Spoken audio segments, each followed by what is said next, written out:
Oh. Naku po, yan, di na ako maniniwala yung suka. Paumbong yan eh. Oh, so ano gagawin? Matamis din po eh. Ano? Puro yan eh. Parang pineapple. Ale. Tikman nyo nga. Puro suka to. Tikman. Ginagamit talaga. Tingnan natin. Hindi nga. Baka na may halong asukal yan. Amin. Puro yan. Suka. Puro suka nga. Tikman nyo muna. Tikman nyo muna. Kalahati lang. Mukhang hindi ko kakayanin pag ano. Tikman nyo muna. Tingnan natin. Tingnan nga natin. Oh. Matamis Yan. yan. Ko.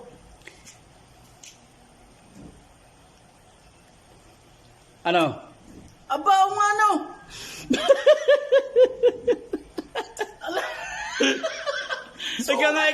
Ikaw nga makibaka. Pineapple. Sukang puro. Lasang pineapple. Pineapple. Naku po. Mukhang kakaiba dito talaga. Ala. Mga kabaka, ala tayo sa ibang dimensyon. Talagang totoong nangyayari to. Suka po. Nasa malamig lang. Hindi, nasa Mars yata tayo eh. Ano? Lasang pineapple nga. Teka muna, ako naman, tikman ko. Eh, puro na lang kayo. Halika, gusto sa inyong dala. Sukang pombong.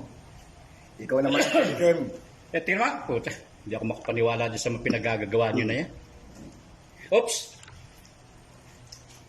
Tinikman nung dalawa, matamis. Lasa daw pineapple. Patay tayo rito. Eh, amoy pa. Ang bagsik ng amoy ng suka na. Patay tayo. Tikman natin.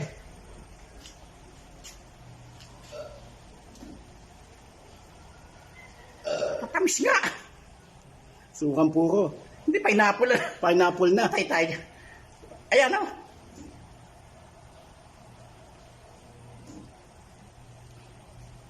Ang tamis.